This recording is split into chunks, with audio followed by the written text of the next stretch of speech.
Para sobreviver em um ambiente tão frio e inóspito, os mongóis são hospitaleiros e generosos com seus recursos.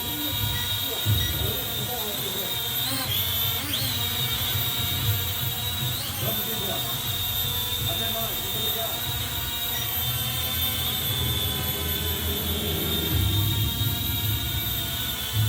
Observando a direção que Zora tomou, os mongóis sabem que ele precisa atravessar a cordilheira e vão rapidamente para uma passagem na montanha para tentar chegá-lo no vale do outro lado. Apenas 3 quilômetros a oeste, Zora está atravessando as montanhas, perto de um assentamento mongol recente.